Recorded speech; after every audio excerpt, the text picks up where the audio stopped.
예수님이 재림의 때가 가차이 오고 있다 하는 거를 신호를 보낸다 이렇게 이제 보시면 되는 거거든요. 그게 미얀마 국가 그 인근 도시, 인근 국가도 지금 막 난리 났죠. 네, 태국 특히. 태국에도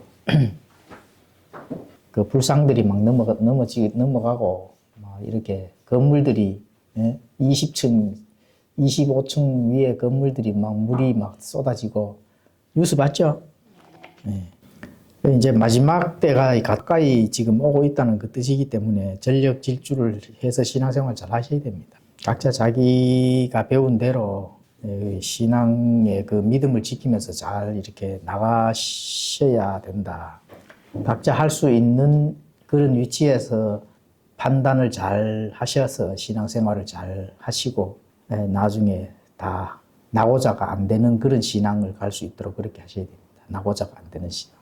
저는 뭐 제 할 일 하여튼 다 최선을 다해서 하다가 저를 따라오시면 안 됩니다. 누구를 따라가야 돼요? 예? 그렇죠. 예수님을 따라가셔야 돼요. 굉장히 중요한 시기입니다, 지금. 전 국가적으로 중국까지, 중국 땅까지 흔들렸다 하잖아요. 예, 그런 예는 잘 드물거든. 예. 태국뿐만이 아니라 태국 인근 국가, 중국까지. 예, 중국 그 정도로, 그 정도의 강도라 하면은 강도 때문에 그런 게 아닙니다. 7.7이면 엄청난 센 강도인데 그 강도 때문에 막 중국까지 흔들렸다 하는 그런 것도 될 수 있는데 이게 이제 신호다. 세상이 이제 마지막 심판의 때가 차와지는 그런 신호다. 이렇게 생각을 하셔야 된다. 그 마태복음에 그 항상 우리가 공부를 하잖아요. 기근과 지진과 역병 이렇게 될 때 때가 가까이 왔다. 예수님이 직접 말씀하신 겁니다. 그 사람들이 정신이 이제 완전히 피폐해지는 그런 또 그 시점에 지금 놓여 있잖아요. 하여튼 열심히 신앙생활을 실속 있는 신앙생활을 하셔야 된다. 뭐 신앙생활 자체를 뭐 지금까지 해왔는 그런 생각으로만 하시지 마시고 진짜 성경에서 하나님께서 어떻게 우리에게 어떠한 뜻을 전달해 주는 건지 그거를 이제 빨리 우리가 깨닫고 나아가야 되거든. 그래 하면 첫째 뭐냐 하면 하나님의 뜻을 아는 게 필요하거든요. 하나님의 뜻을 아는 게. 그게 사회를 이렇게 현설 보고 정부지사님이 뭐 제주도 가서 많이 깨달으셨잖아요. 집에 있을 때는 잘 몰랐는데 형제자매래도 나가니까 저 인간의 정신이 막 이상하다 막 이런 마음이 들었다면서. 그렇죠.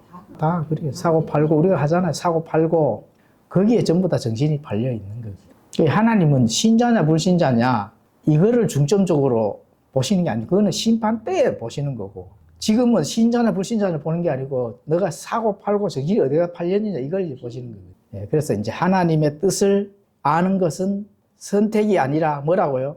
필수이다. 오늘 성경 오후 공부의 그 주제입니다.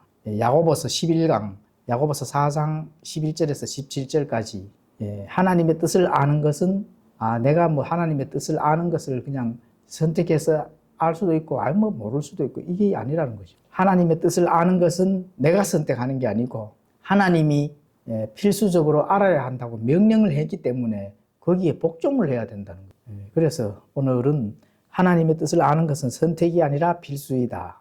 야고보서 4장 11절에서 17절 야고보서 11강이 되겠습니다. 자, 야고보서 4장 11절에서 17절까지 공부를 오늘 해보겠는데요. 야고보서 4장 11절, 12절 먼저 읽고 거기에서 나오는 하나님이 어떻게 우리에게 전달하고자 하는 그 뜻을 우리가 한번 제가 전달해 보도록 하겠습니다. 자, 야고보서 4장 11절에는 형제들아 서로 비방하지 말라. 자기 형제를 비방하며 자기 형제를 판단하는 자는 율법을 비방하며 율법을 판단하는 자니라. 그러니 만일 내가 율법을 판단하면 율법을 행하는 자가 아니요 판단하는 자니라. 한 입법자가 계시는데 그분께서는 구원하실 수도 있고 멸하실 수도 있느니라. 남을 판단하는 너는 누구냐? 자, 오늘 야고보서 이 4장 11절 12절에서 이 야고보가 전달하고자 하는 그 뜻은 교회에게 전달하고자 하는 그 뜻이 무엇인지 전달해 드리도록 하겠습니다. 성경은 비방을 가져다 주는 파괴적인 결과를 우리에게 전달해 줍니다. 그게 서로 형제들아 서로 비방하지 마라 이렇게 했잖아, 그죠? 예, 서로 비방하지 마라. 자기 형제를 비방하며 자기 형제를 판단하는 자는 율법을 비방한다. 매우 어렵죠, 이 말씀이. 자, 일단은 성경은 비방을 하면 안 된다. 예, 형제들을 비방하면은 안 되는 거, 왜 안 되는지, 또 비방을 하면 어떻게 되는지, 그것도까지도 말씀을 우리에게 전달해 주거든요.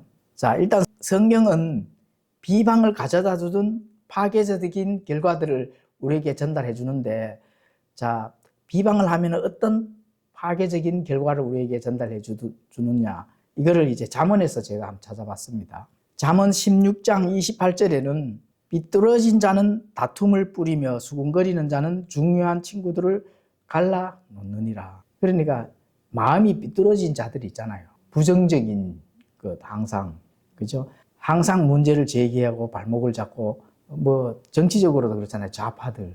크게는 이 정치적인 이 정치인들도 좌파들은 항상 우파를 발목을 잡잖아요. 그 개인도 똑같습니다. 항상 부정적인 생각으로 저 사람이 하는 일에 발목 잡고 욕하고 비방하고 이런 자들이 있거든요.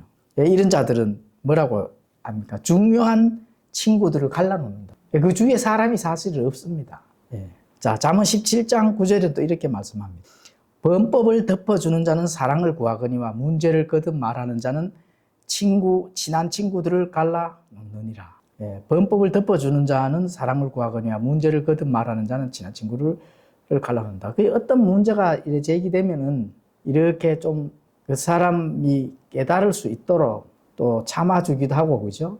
또 지켜봐 주기도 하고, 또는 오히려 또 그거에 대해서 또 이렇게 합당하게 부드럽게 잘 이렇게 권면해 주기도 하고, 그런 덕이 보이는 그런 이제 그 가치의 생각을 가지고 이렇게 커뮤니케이션을 해야 되는데, 계속 문제만 제기를 하는 거예요. 잘못된 것만 계속 꼬집는 거예요. 아니, 복음을 전하는 거랑 다릅니다. 그냥 이거는 평상시 그냥 생활 가운데서 가는 거지. 저 사람이 곧 지옥 가고 죽으려고 하는데 부드럽게만 대조가 될 게 아닙니다. 이거는 복음적인 관계고. 근데 그냥 보통 일상적인 생활 속에서도, 그죠? 계속 문제만 제기하고, 뭐 그 문제에 대한 해결책은 제시 아니하고, 그 자신의, 우리가 성경에도 마태복음에 나오잖아요. 내 눈에 들보는 안 보이고 다른 사람 눈에 이렇게 생각하잖아요. 그렇죠. 지금 그 얘기를 하는 겁니다. 자, 잠언 18장 8절에는 또 이렇게 말씀합니다. 소문을 버티는 자의 말들은 상처들과 같아서 배 속의 가장 안쪽 부분들로 내려가느니라. 여기저기 뭐 소문 막 퍼뜨리고 안 좋은 거 여기에서 이 마당발 같은 사람들도 있거든요. 또 여기서 말 많이 하고 저기서 이 불신자들이나 그런 사람들 사실 있잖아요. 생각이 그 안에 질서정연한 그런 부분이 없는 사람들이 사실 있거든. 그런 걸 얘기를 하거든요. 그런 상처들이 되었을 때 배 속의 가장 안쪽 부분들로 그 상처가 쫙 내려간다는 얘기거든. 그죠? 자, 잠언 11장 9절에는 위선자는 자기 입으로 자기 이웃을 망하게 하나 의인은 지식으로 말미암아 구출되리라. 이런 거는 뭐 우리가 설명을 안 해도 어느 정도 이렇게 그 뜻을 아시겠죠, 그죠? 자, 이 비방하면은 어떻게 되는지 그냥 사례를 제가 하나 들고 왔습니다. 자, 암몬 족속. 비방에서 망한 암몬 족속이 있습니다. 암몬 족속. 자, 이 암몬 족속은 이제 다윗이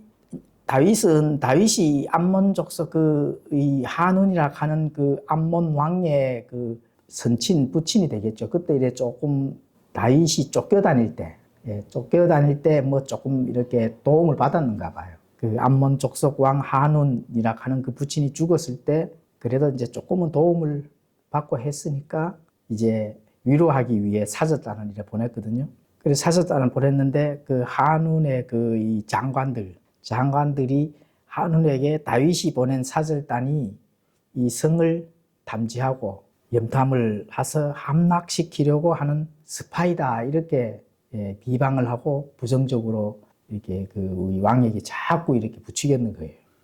그러니까 왕이 가만히 생각해 그 말을 듣고 어떻게 돼요? 그 사절단을 수염을 절반을 깎고 옷을 그냥 다 잘라버리고 해서 아주 이 부끄럽게 해서 이렇게 돌려보내는 그런 사건이 발생이 됐거든요.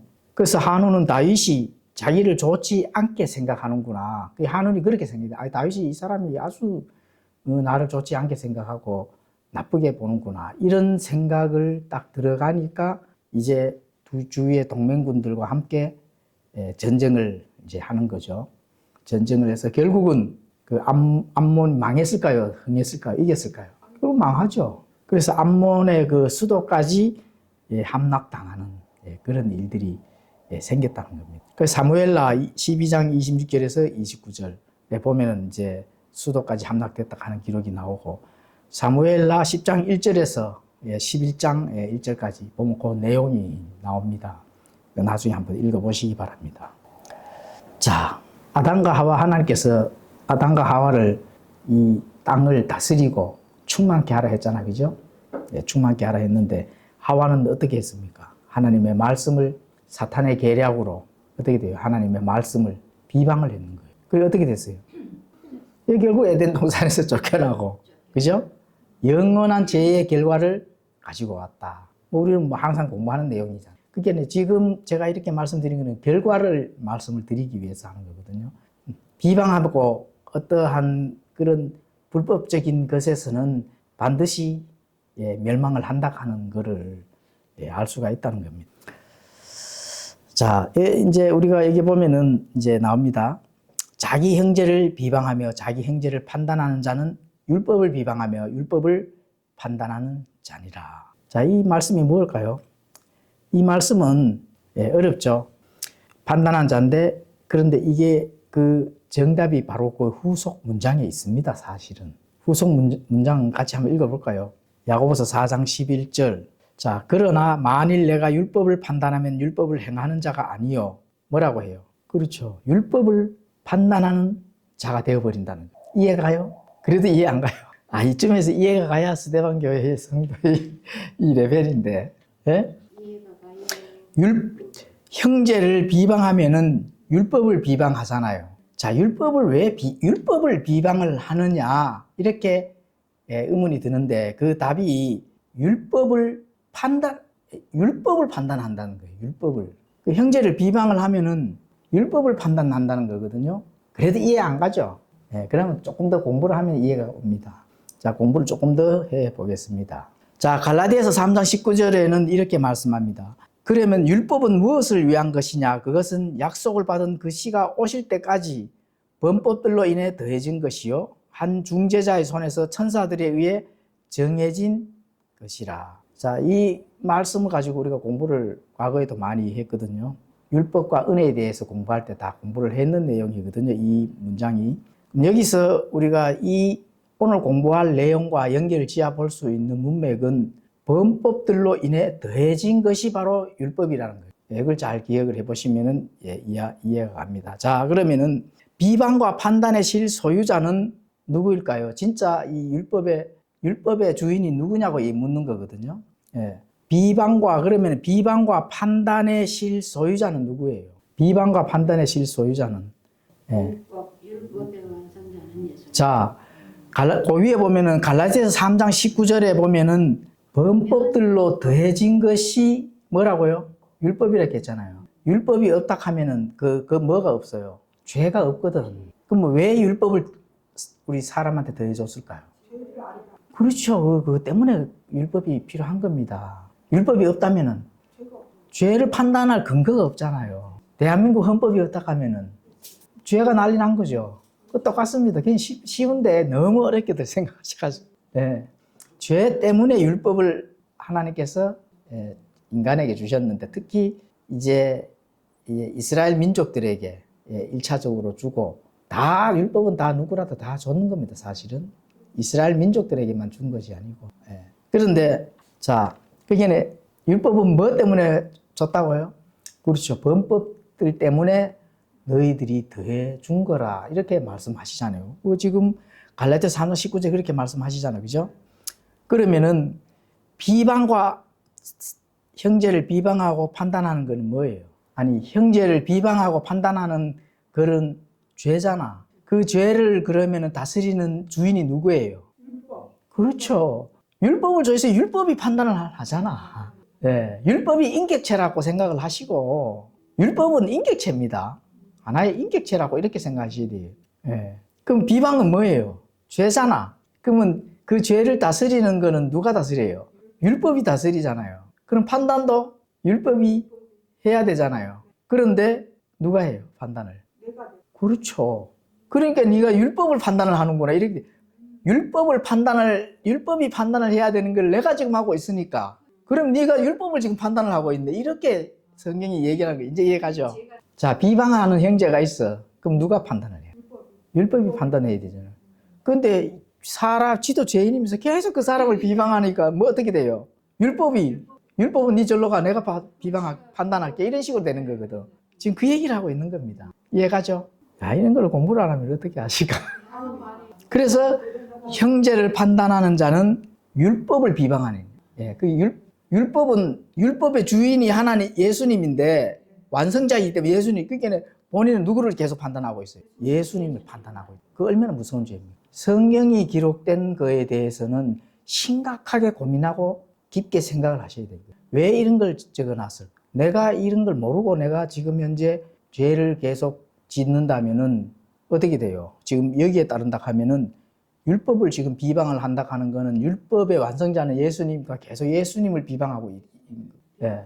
그럼 본인이 얼마만큼 죄가 자꾸 쌓여서 예수님을 만났을 때 과연 예수님이 그 사람을 어떻게 해서도 다 알고 있어요. 네가 나를 엄청나게 비방을 했고. 예? 또 율법이 나를 판단해야 되는데 내가 율법을 지금 판단을 하고 있어요. 그렇게 지금 살아가고 있다는 겁니다. 계획 성경에는 그 사상이 그렇지. 무슨 소리 하는 거 나한테 처음에 그래서 그 뒤에 보면은 율법을 우리가 판단하는구나 하면서 그러나 만일 내가 율법을 판단하면 율법을 행하는 자가 아니요 율법을 판단한다고 그래 그 후속이 답이다 내가 말씀드린 게 바로 그 말씀입니다. 그죠? 예. 너가 판단하는 자다 이렇게 말하잖아요. 그게 후속 문장이 답이거든요.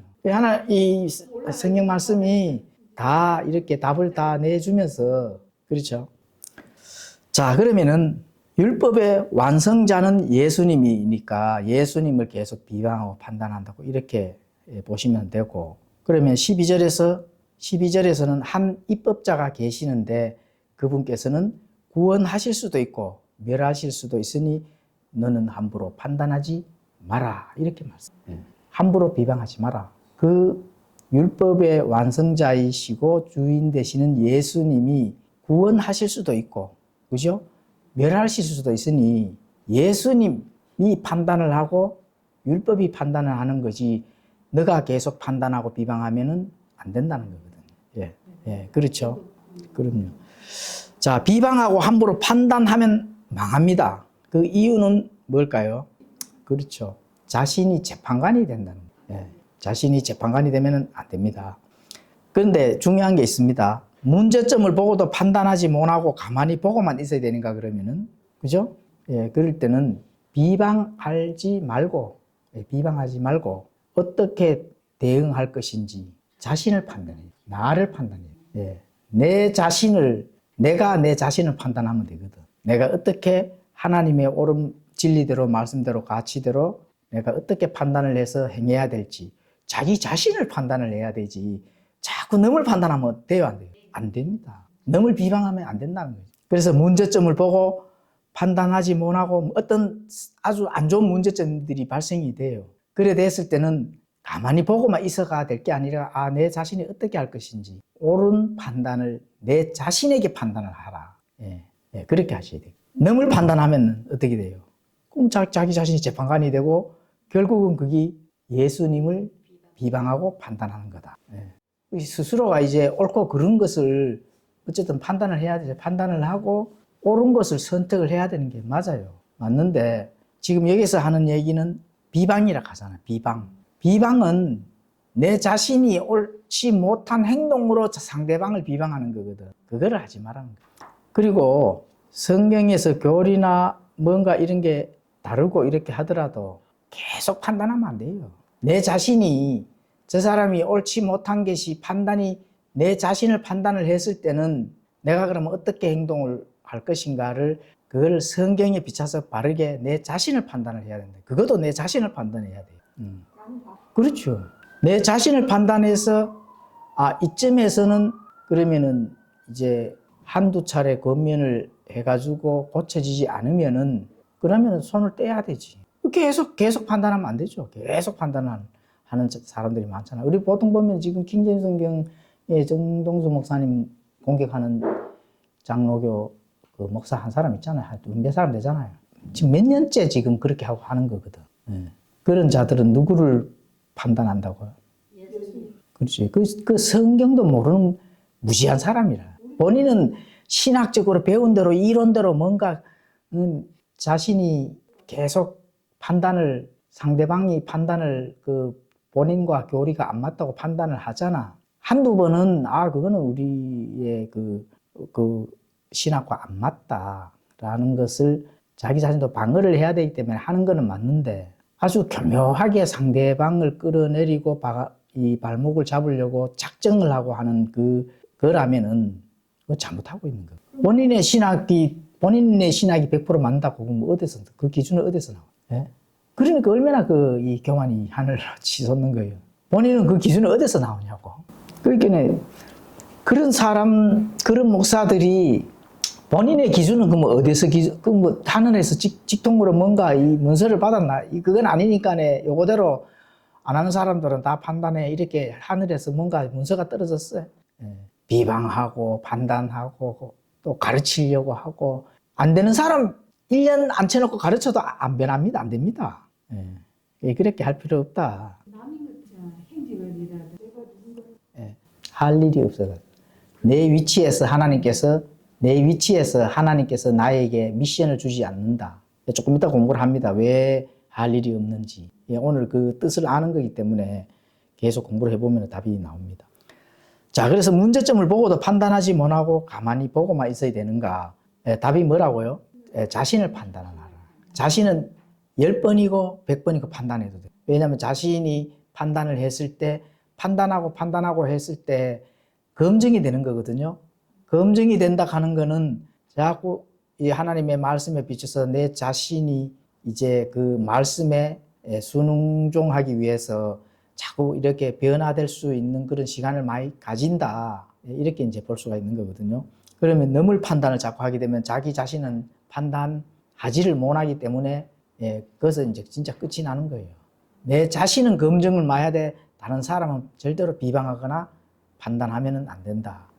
내 자신을 판단한다 하는 거는 물론 상대방이 정말로 바르게 잘하고 있나 없나는 자기 자신을 속으로 보면서 나와 비교를 해서 판단을 해보면 되잖아요. 그런데 실제적으로 이 입으로 계속 비방을 하고 이렇게는 하면 안 된다고 나오는 거거든요. 그렇게 판단을 하고 비방을 하는 거에 본인이 재판관이 되고 진짜 재판관이신 예수님을 비방하는 것. 현 성경은 지금 그렇게 가르치는 거예요. 자, 야고보서 4장 13절부터 이제 17절까지 읽고 공부를 해 보도록 하겠습니다. 자, 이제 너희가 말하기를 오늘이나 내일 우리가 어떤 도시에 가서 한 해 동안 거기 머물며 사고 팔고 하여 이득을 얻으리라 하는데 내일 있을 일을 너희가 알지 못하느니 너희 생명이 무엇이냐? 그것은 곧 잠시 나타났다가 그 뒤에 사라져 버리는 수증기니라. 그런 까닭으로 너희가 말하기를 주께서 원하시면 우리가 살며 이것이나 저것을 하리라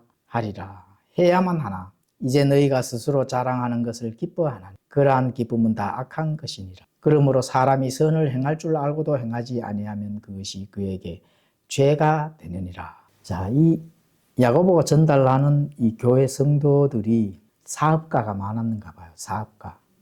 장사꾼들이 많았는가 봐요. 그래서 사업을 하고 장사를 하고 하면은 부유한 상인들이 분명히 많았을 겁니다. 그래서 야고보서 그 4장 13절에 너희가 말하기를 교회에 이제 모이잖아요. 교회에 모이면은 교회 내에서 말하기를 성도들이 모여서 교제도 하고 말을 나누잖아요. 그래 말하기를 자, 오늘이나 내일 우리가 어떤 도시에 가서 한 해 동안 거기 머물며 사고 팔고 하여 이득을 얻으리라. 지금 무슨 말을 해요, 지금 교회 내에서? 그렇죠. 사업이 어떻게 잘 되고 뭘 잘해서 어떻게 돈을 많이 벌고 지금 이 얘기를 하고 있다는 거예요. 예, 그리고 사고팔고의 이득을 얻으리라. 예, 이렇게 이제 전달을 합니다. 자, 그래서 이제 교회의 이 부유한 상인들이 사업 거래에 관해 토론하면서 그들의 계획을 어떻게 한다고요? 자랑했다. 교회 내에서 자랑하고 그 얘기로만 주를 이루었다. 그 말씀을 지금 전달하는 거거든요. 자, 이들은 하나님의 뜻을 구했다거나 결단에 관해서 기도했다는 것을 보여주는 증거는 하나도 없다는 거죠. 내가 하나님의 뜻이 하나님이 나에게 무엇을 전달하셔가지고 내가 해야 할 일이 무엇인지, 하나님의 뜻이 무엇인지 이거를 구했다 하는 사람은 없다는 거예요. 예. 어떻게 하면 돈을 벌고 잘 벌고 뭐 이런 사람들은 이제 상인이고 사업가고 그 교회 내에서 그래서 그런데 그렇게 안 되더라도 그죠? 하나님의 그 뜻이 나와 연결된 하나님이 나를 보기에 내가 하나님이 기쁘게 해야 할 일이 무엇일까? 하나님 뜻이 무엇인지 내게 전달하고자 하는 하나님 뜻이 무엇인지를 구했는 건 하나도 없다는 거예요. 예. 그렇죠. 그런 거에 대해서는 뭐 기도한 것도 없고 교회까지 나와서 그런 얘기를 했다 하면은 그런 거거든요. 그래서 이 신자들은 나름대로 사업하는 것에 계획한 일을 얼마나 많이 이루었느냐 하는 것으로 자기 신들의 삶의 성공 여부를 그걸로 측정을 했다는 거예요. 내 삶의 성공 여부가 교회에는 전혀 관심이 없고, 그죠? 어떻게 하면은, 돈을 더 벌고 이득이 더 나올 건가, 교회까지 와서, 그렇게 했기 때문에 지금 야고보가 지금 그걸 전달하는 거거든요. 그래서 사고, 팔고, 이득을 얻고, 손해를 보고, 뭐, 이런 얘기, 교회 내에서 와서 했다. 그리고 이런 사람들의 그 특징이 뭐예요? 그래서 내일 일을 알지 못하는 자들이다. 이런 자들은, 그래서 야고보가 지금 그걸 전달을 하는 거거든. 너희가 내일 일을 알지 못하는 자들이구나. 이런 자들은 삶의 성공 여부를 어떻게 하면 돈을 잘 벌 것인가. 이걸 기준으로 사는 자들이다. 교회에 나오면서도 지금 그렇게 지금 전달하는 거거든요. 그래서 이제 야고보가 이런 자들에게 하나님의 뜻을 무시하는 어리석음을 딱 하는 것을 보여주는 그 4가지 근거를 지금 제시를 합니다. 이런 자들에게. 그 첫 번째가 이런 자들은 복잡한 삶을 사는. 당연하죠. 뭐 교회에 나와서 사고 팔고 이득이 어떻게 되고 이렇게 사업 얘기를 할 정도 같으면은 세상에 나가면 어떻게 되겠어요? 엄청나잖아요. 엄청나게 바쁘게 뭐 정신없죠. 돈 버는데. 그렇죠. 그리고 복잡한 삶을 단순하게 하나님은 항상 단순하게 살아라 하거든요. 근데 복잡한 삶을 살아가는 자들의 특징은 항상 바빠요. 누구 만나면은 내 바쁜데 이런 소리 많이 듣죠. 시간 없는데 뭐 해야 되고 뭐 이렇게 하잖아요. 한번 뒤쫓아 가보십시오. 바쁜 거 하나도 없습니다. 바쁜 척 하는 거예요. 그러니까 그런 사람들의 그 삶의 행태는 복잡한 삶을 살아간다. 솔직 담백한 대화할 시간에나 하는 이런 여유는 없는 사람들. 없는 사람. 자, 이런 사람들은 복잡한 삶을 살지 말라고 지금 야고보가 전달하는 거거든요. 그렇게 살면은 하나님의 뜻과 분리가 된다. 하나님의 뜻이 도착할 수가 없다는 거거든요. 그래서 하나님의 뜻이 도착할 수 없는 그 삶은 불분명하다. 명확한 삶을 살 수 있는, 그럴 수 있는 그 기회나 또 그렇게 될 수 있는 어떤 그런 조건은 없어진다는 거거든요. 그 삶이 불분명해진다는 거예요. 자, 예수 그리스도가 자신의 중심에 있고 하나님의 뜻을 구하면 그때부터 지금부터 삶이 이해가 되기 시작해진다는 거예요.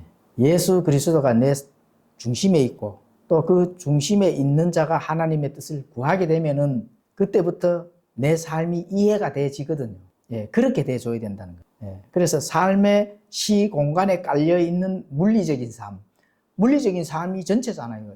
인간은 아직까지 땅 위에서 발을 딛고 살기 때문에. 그죠? 그리고 그 물리적인 삶조차도 새로운 의미의 삶으로 보여야 된다는 거예요. 그 의미를 가져야 된다는 거예요. 내 삶의 목적이 내 중심이나 내 자신의 삶의 목적이 아니라 예수 그리스도의 중심의 삶의 목적이 된다면은 내가 현재 어떤 삶을 살아가든 간에 그 삶에 대해서 이해가 되고 그 내 삶 자체도 정말로 새롭게 되는 그런 삶의 계기가 된다는 거죠. 그렇게 되지 않는 자들은 대부분 복잡한 삶을 살아요. 그래서 이제 삶의 안정과 확신을 안겨주는 단순함과 하나의 의미를 가져야 되는 단순한 삶을 살아가야 된다는 거거든요. 그렇게 됐을 때 단순한 삶을 살았을 때 참으로 아름다운 주님의 세계를 찬양하는 그렇게 찬양할 수 있는 그런 믿음이 형성이 되고 그렇게 되는 겁니다. 그게 내 안에 있는 속 중심의 그 삶이 그렇게 돼줘야 되는 거거든요. 그렇게 안 되면은 외부에서 내 안에 속 중심은 거기 딱 터가 잡히지 않았는데 외부에서의 어떤 변화에 의해서 좋아졌다가 외부에 의해 영향에 의해서 뭔가가 안 좋은 게 왔으면 또 기분이 안 좋았다 이런 식이에요. 그러니까 예수 그리스도가 내 삶의 중심이 안에 내적인 안에 딱 들어서 그 중심을 잡고 있어야 된다. 그래야 흔들리지 아니한다. 자, 그러면은 이제 두 번째는 그런 삶을 살았을 때는 삶 자체가 불확실하게 된다는 거죠. 불확실한 삶을 살고 있다는 겁니다. 이런 자들은. 그래서 이 13절, 14절에 보면은 내일 있을 일을 너희가 알지 못하느니라. 너희 생명이 무엇이냐? 그것은 곧 잠시 나타났다가 그 뒤에 사라져버리는 뭐라고요? 수증기. 내 삶이 잠시 나타났다가 사라져가는 수증기구나. 이것만이라도 깨달아도 그러면은 잠시 나타났다가 수증기니까 내가 살아있는 동안에 사고 팔고 이득을 많이 얻어야 되겠다 이런 생각을 하셔야 됩니까? 살아있는 동안에 즐기고 마시고 놀자 이런 생각을 하셔야 되냐고. 수증기니까. 그게 아니잖아요. 그런데 그런 생각을 다 가지고 있다는 거예요. 그러니까 흔들리는 겁니다. 그러니까 내가 내 이 삶에서 내 자신을 부인하고 십자가를 지지 아니하면은 예수님이 뭐라 했겠어요? 능히 너희가 내 제자가 될 수 없다고 말씀하시는 거예요. 왜냐하면은 먹고 마시고 사고 팔고 즐겨야 되는데 그런 문턱에까지 딱 가려고 하니까 그런 게 부담되는 거거든. 이게 못하는 거예요. 사람은 못합니다. 잠시 나타났다가 수증기라는 거는 그런 정해진 이치잖아요. 정해진 이치에서 그 정해진 이치에서 내 중심의 삶은 예수 그리스도다. 이게 중심이 딱 들어가 있어 줘야 되는 거거든.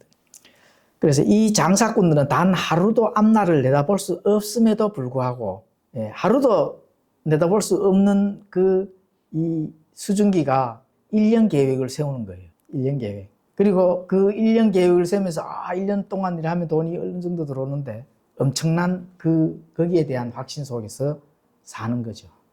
오늘이나 내일 우리가 어떤 도시에 가서 한 해 동안 거기 머물며 사고 팔고 하여 이득을 얻으리라. 한 해 동안. 한 해 동안은 1년이잖아. 그죠?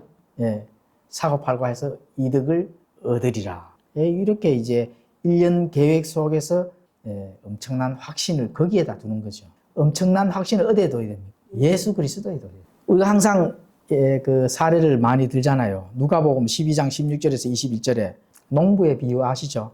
농부가 곳간에 평생을 먹고 살 양식을 가득 채웠으니까 이제 뭐라고 말합니까? 내 혼에게 말하기를 혼아 내가 여러 해 동안 쓸 많은 물건을 쌓아두었으니 편안히 쉬고 먹고 마시고 즐거워하라. 그러니까 하나님이 농부에게 전달한 건 뭐죠? 그렇죠. 하나님께서 그에게 이르시되 너 어리석은 자여 이 밤에 내게서 내 혼을 요구하리니 그러면 내가 예비한 그것들이 누구의 것이 되겠느냐. 지금 이 위에 장사꾼하고 이 농부하고 어떻게 돼요? 내용이 완전히 똑같죠. 성경은 전부 다 이렇게 이런 거를 우리에게 전달하는 겁니다. 자, 수증기와 같다. 이거는 결국 뭐예요? 인생이 짧은 인생. 자, 세 번째, 짧은 인생. 삶이 짧다는 거거든요. 잠시 났다가 사라져가는 수증기라는 거죠. 자, 야고보는 이 표현을 욥기에서 빌려서 왔다 가는 거예요. 우리 인생은 뭐 시편에도 나타나잖아요. 강건하면은 80이라 가잖아요. 그죠? 요즘에는 뭐 의료나 이렇게 이제 영양이 충분하게 잘 먹고 하니까 뭐 100살까지도 사는데 예. 사는 거 하나님 살려야지. 예? 그렇게 살아도 근데 어찌됐든 인생이 어떻게 돼요? 짧다는 겁니다. 그러니까 이 장사꾼들은 인생이 짧다 하는 걸 모르는 거죠. 그걸 모르니까 지금 가르쳐 주는 거거든. 예. 자, 여기서 7장 6절에는 내 날들은 배짜는 자의 복보다 빠르며 소망도 없이 사람이 살아가면서 소망이 없다 하면은 엄청나게 뭐가 있어요? 소망 반대, 예, 절망. 예. 소망 반대는 절망입니다. 소망 반대가 대망이 아닙니다. 네. 자, 여기서 7장 9절에는 구름이 소멸되어 사라진 같이 무덤에 내려가는 자도 다시는 올라오지 못하니라. 구름이 소멸되어 사라지는 것과 같이 자, 무덤에 내려갔다면 올라올 수 있어요, 없어요? 없다는 거죠. 자, 여기서 8장 9절에도 우리는 겨우 어제부터 있었을 뿐이며 또 땅 위에 있는 우리의 날들은 그림자이므로 우리가 아무것도 우리는 그림자거든. 예, 그림자인데 실제가 있어요, 실제. 예, 그림자만 있는 게 아니고 우리는 어떻게 돼요? 실체가 있거든. 실체는 어디에 있어요? 그렇죠. 신분이 하늘에 있다 하는 거. 예, 힘 좀 나죠, 이제. 이래 들을 때는 힘이 나는데 또 집에 가서 혼자 계시면 이 천국이 또 어디로 가고 뭐 이 가시면은 곤란하다는 거죠. 실체 이렇게 와야 되는 지금 좀 중심. 제가 왜 그런지 또 답이 나옵니다. 자, 여기서 9장 25절에 이제 내 날들이 바발꿈보다 빨리 지나가며 달아나 버림으로 좋은 일을 보지 못하는구나. 바발꿈보다 빨리 지나간다는 거예요, 인생이. 속도가 빠르다 하면은 뭐 할 일을 할 수가 없습니다, 사실은. 예. 그 속도를 잡아야 됩니다. 그 속도를 잡는 그런 방법을 전달해 드리겠습니다. 자, 인간은 생일 때마다 나이를 어떻게 해요? 예, 나이가 오늘 몇 살인데 이래 한 살 더 먹네 이렇게 하잖아요. 그런데 깨닫지는 못해. 예, 나이를 한 살 더 먹으면은 한편으로는 두려운 마음이 있어줘야 되거든. 내가 할 일을 지금 전혀 못 하고 있구나. 예. 근데 하나님은 뭐를 세라고 해요? 날들을 세라고. 내 날들이 얼마 남지 않은 날들, 그걸 세라는 거예요. 내가 살아왔는 걸 한 살 더 먹는 거구나. 이거 하고 내가 남은 날들 세는 거하고 차이 나죠. 자, 시편 90편 12절에는 이렇게 말씀합니다. 그런즉 우리에게 우리의 날수 세는 것을 가르치사 우리가 지혜에 이르도록 우리의 마음을 쓰게 하소서. 하루의 날들을 사는 인생은 생일을 맞이할수록 점점 날들이 어떻게 돼요? 빨라지거든요. 삶은 매우 짧다는 겁니다. 그래서 마냥 허송세월만 하고 허비해서 나간다면은 그건 안 된다는 거죠. 허송세월을 하면은 안 된다, 인생이. 왜냐하면 너무나 짧기 때문에 그렇습니다. 그래서 많은 이 신자들이 이 많은 세상에서 이렇게 쏟겨져 있으면서 너무나도 이 하나님의 시간들을 허비를 하고 있다. 하나님께서 내가 이 세상에 살 수 있도록 해주는 이 시간은 누구 거라고요? 내 것이 아닙니다, 사실은. 하나님이 내게 준 기회의 시간이거든. 그런데 그걸 내 것처럼 쓰잖아요. 예. 그러면 시간을 허송세월로 허비한다면은 그게 어디에 연결돼요? 율법에 연결돼요. 율법은 뭐라고요? 죄를 판단하는 그 주인이기 때문에 죄를 판단하는 주체잖아요. 그럼 나는 계속 죄를 쌓고 있다는 거거든. 예. 그래서 세월을 세워라, 내워라 이렇게 시간을 때우는 것도 어떻게 돼요? 엄청난 죄입니다. 왜냐하면 시간은 내 것이 아니기 때문에 그렇습니다. 그래서 영원한 삶의 가치에 뭐를 해줘야 돼요? 시간을 거기에 투자를 해야 돼요. 영원한 삶의 가치가 있는 곳에다가, 영원한 삶의 가치가 없는 곳에다가 시간도 투자하고 돈까지 투자하잖아. 그렇죠? 영원한 삶의 가치에 돈이 없으면 시간이라도 투자를 해야 되거든. 하나님 앞에 베팅을 해야 돼. 그런데 돈도 있으면 사실 돈으로도 투자하셔도 돼. 예. 그런데 돈이 없으면 시간이라도 투자를 하고 그런 마음으로 믿음으로 하나님께 허송세월을 보내는 것을 중단을 해야 된다는 거예요. 하나님은 말씀 속에서 자신의 뜻을 계시하지만 대부분의 사람들은 성경을 무시하거든요. 말씀 속에서 하나님 자신의 그 너희들이 이렇게 하고 각자 개인에게 또 뜻이 다 전달됩니다. 이 성경 말씀 속에서. 그런데 그거를 사람들 어떻게 돼요? 무시합니다. 그럼 내가 해야 할 일들을 아직까지 나이가 많이 우리가 적은 나이가 아니잖아요. 그런데 내가 하나님의 뜻과 일치되는 하나님 뜻이 이런 거구나. 이런 걸 아직 못 찾았다면은 빨리 앞으로 뜻을 찾을 수 있는 그런 게 돼야 됩니다. 그래야 되거든요. 그래서 거기에 시간, 내 열정, 또 하나님의 주시는 그 달란트대로 열심히 해서 나아가야 된다. 안 그러면 나중에 분명히 후회할 날이 옵니다. 하나님께서는 삶의 전 영역에서 우리를 인도할 준칙들, 준법, 또 원리, 약속 이런 것들을 어디에다가 계시했다고요? 성경에다 이미 다 계시를 해주셨습니다. 성경이 우리에게 각자 개인에게 어떠한 말씀이라도 내가 지켜야 할 것, 하나님이 내게 전달해야 될 것, 그냥 지식이 있는 사람이나 읽고 그냥 지식으로 아는 것이 아닙니다. 성경은 내가 해야 될 하나님께서 내게 전달하고자 할 그 뜻을 성경에다 계시를 해 주셨다니까. 그래서 부지런히 성경책을 읽고 하나님의 뜻을 빨리 발견을 하셔야 된다 하는 거. 이게 굉장히 중요한 얘기입니다. 성공의 가장 큰 원칙은 하나님의 말씀을 알고 순종하는 것이 가장 확실한 그 길입니다. 성공이 사업을 잘해서 엄청나게 성공을 했어요. 그게 확실한 그 성공의 길이 아닙니다. 사실 아는 사람을 내가 만나서 그 사람이 자랑을 하거든요. 뭘 해서 돈 엄청나게 벌고 뭐 지금도 뭐 거기에 내가 기가 솔깃해지고 주눅이 들었다 하면은 그 문제가 있는 겁니다. 그 사람이 그 가치만 가지고 있다 하면은 불쌍한 자로 보여야 돼. 불쌍한 자로 보이고 또 복음을 전해서 네가 그 생각을 가지고 있는 것이 잘못됐다 하는 걸 빨리 알려줘야 되거든. 그래 알려주고 나서 아니다 하면은 어떻게 돼요? 거리를 둬야 된다. 자꾸 만나가지고 뭐 될 일이 아닙니다. 거리를 한번 강하게 전달해주고 거리를 두게 되면은 애비 없는 자식은 항상 불안하거든. 불안하기 때문에 그런 것들을 지켜보면서 우리가 더욱더 성장해 나가 내 자신의 판단에서 성장해 나가다 보면은 그런 사람들도 깨닫는다면은 반드시 찾습니다.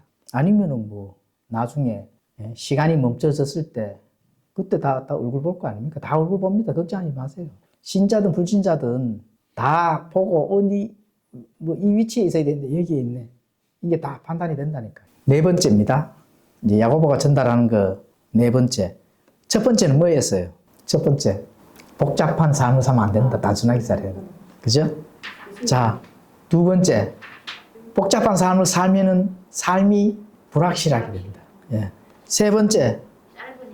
그렇죠. 수증기와 같다. 그죠? 이제 이런 걸 깨달아야 됩니다. 네 번째. 자기 자신이 인간은 항상 연약한 죄인이라 하는 거. 그 몸에 배에 있어야 됩니다. 연약한 죄인이라 하는 걸 몸에 안 배에 있다면은 어떻게 돼요? 자꾸 높아지려고 하잖아. 그죠? 자, 너희가 스스로 자랑하는 것을 기뻐하나니 그러한 기쁨은 다 악한 것이니라. 이렇게 말씀하시잖아요. 4장 몇 절에 나옵니까? 16절에 나오잖아요. 4장 16절에 이제 너희가 스스로 자랑하는 것을 기뻐하나니 그러한 기쁨은 다 어떻게 된다고요? 악한 것이다. 사업가들이 장사 잘 되고 1년 동안 하면 좀 돈 좀 벌겠네. 이런 거 교회 와서 맨날 자랑하거든. 그 자랑하는 것이 스스로 자랑하는 것이 뭐예요?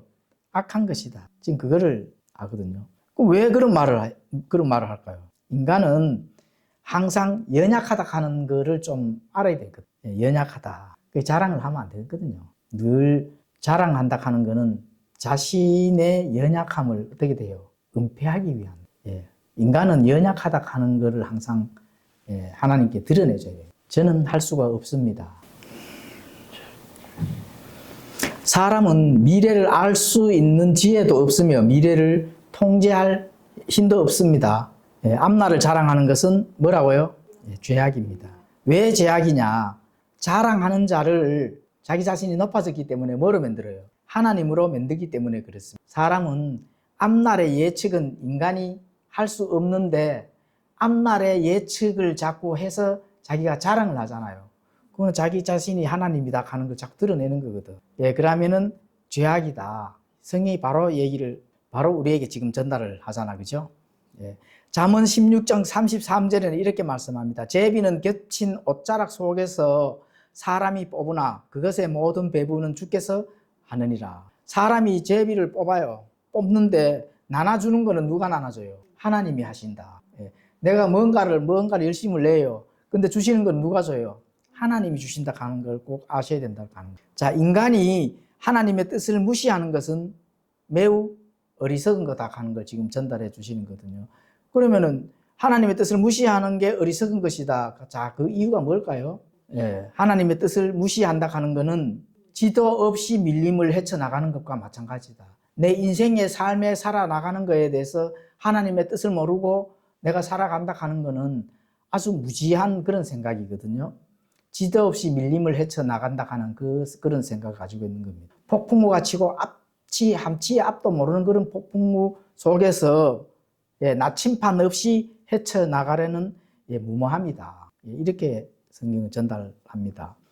자, 하나님의 뜻에